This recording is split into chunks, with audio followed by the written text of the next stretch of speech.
로마서 4장입니다. 예수 그리스도를 믿음으로 어렵다 하심을 얻은 이 신칭의 원리는 아브라함의 언약의 성취임이 모세의 율법의 완성이라고 합니다. 결코 구약의 내용과 모순되지 않는데 하나님께서 아브라함과 맺으신 언약은 그리스도를 믿는 믿음에 의한 의의 기초이고 그 언약은 그리스도 안에서 성취되고 완성되는 것입니다.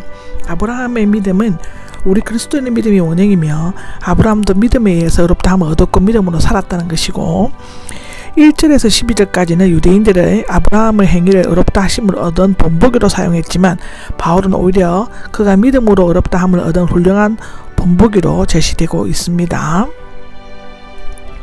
육신적으로 우리는 아버지인 아브라함을 얻었다인데 육신으로 앞에 놓이면 아브라함이 육신으로 무엇을 얻었다라고 번역할 수 있습니다.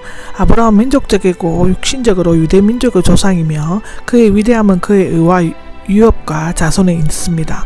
그래서 바울이 이 윤곽을 따라가면서 아브라함의 행위가 아닌 믿음으로 어렵다함을 받았음을 입증하고 있으며 이 원리 모든 사람을 위한 구원의 길로 보편화시키고 있는데 유대인에게 있어서 구약성경 특히 아브라함으로 증명하는 가장 효과적이고 설득력이 있는 것으로 보여집니다. 행위로서 어렵다 하심을 얻었다인데 유대인들이 행위로서 어렵다 함을 얻었다고 주장하는 것은 성경의 내용과 일치하지 않고 사실과도 다르고 바울은 다시금 지적하고 있죠. 하나님 앞에서는 없습니다인데 유대인의 민족인 역사적 육신적 요상인 아브라함은 사람들로부터 존경과 찬사를 받을 만하지만 자신의 행위가 아닌 전적으로 하나님의 은혜로 어렵다 함을 받았으므로 하나님 앞에서 자랑할 것은 하나도 없다는 것입니다. 아브라함이 의로 여겨졌다라고 나옵니다. 창세기 15장 6절을 인용한 것이고 원문에는 왜냐하면이 들어있고 앞절의 이유를 성경은 구조를 설명하고 있는 것인데 유대인들은 아브라함이 그 당시 단 하나의 의로운 사람이었기 때문에 선민의 조상으로 선택되어 난 것입니다. 그러나 성경은 매우 명백하게 아브라함은 자신의 공적이나 노력 등과는 관계 같은 행위로서가 아니라 단지 믿음에 의해 의롭다고 여김을 받았을 뿐이라고 기록하고 있죠. 여기 의로 여겨졌다는 법정용으로서 원래 의를 나타내는 장부에 공적란에 기록된다는 것인데 직역을 하면 의로 간주되었다, 의로 인정되었다이며 믿음과 의가 같은 것으로 취급되고 있습니다. 이것은 성경의 레위기 나와 있습니다. 즉 믿음이 의가 된다는 뜻이죠. 로마서 3장 24절은 그렇습니다.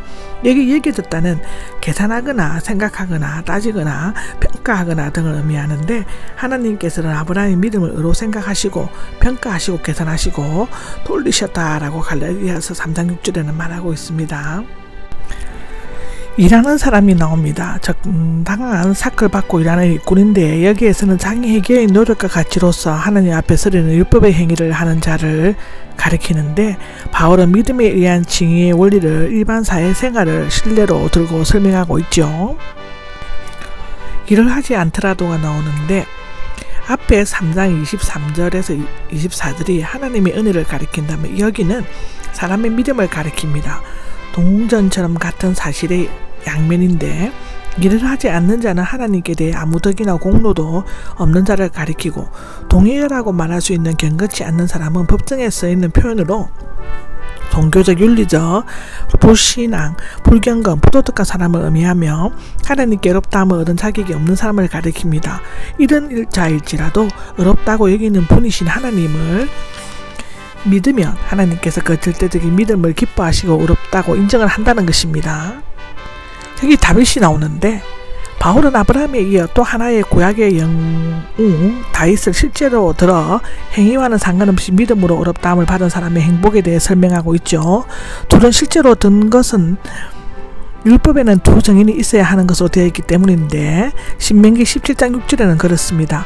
아브라함 모세 이전에 다윗은 모세 이후에 이스라엘에서 가장 존경받는 위인들이었고 마태도 두 사람을 메시아의 대표자로 언급하고 있습니다. 행위와는 상관없이는 행위에 의하지 않고 행위 없이의 뜻의 의미이고 여기 복은 축사, 축하의 뜻이 있으며 여기와 9절 사도행전 4장 15절에만 사용되고 있습니다. 복에 대해 말하기로는 복을 축복하여라고 말했다는 뜻이 되어집니다. 다윗은 세 가지 복받은 사람에 대해서 언급하고 있는데, 첫째로는 그 불법이 용서함을 받은 사람입니다.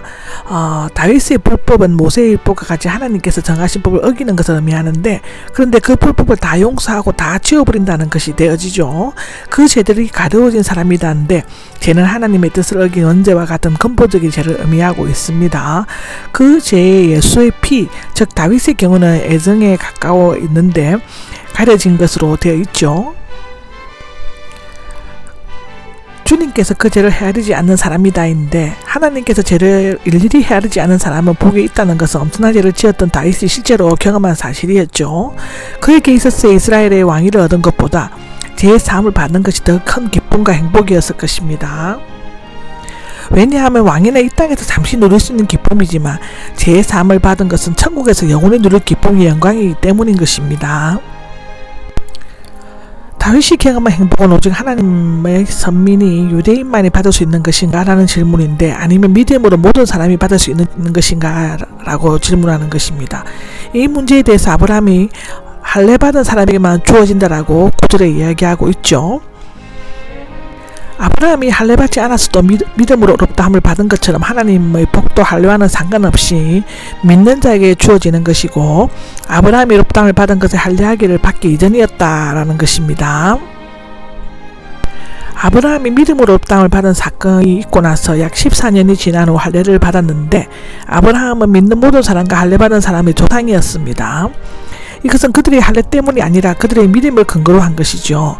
여기 표징은 정서 내용의 진실성을 확신하고 그것을 증명하기 위해서 치는 것인데, 세례가 믿음의 표인 것처럼 할례도 역시 믿음의 의롭다함을 받은 것으로 하는 것입니다.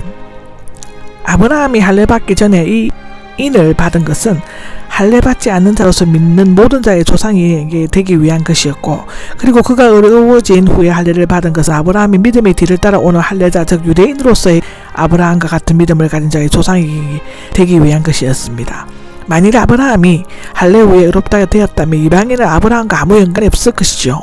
만일 아브라함이 믿음으로 의롭게 된 후에 할례를 받지 않았다면 유대인이 과연 이 믿음으로 의롭다함을 받게 되었는지 분명치가 않게 될 것인 것입니다.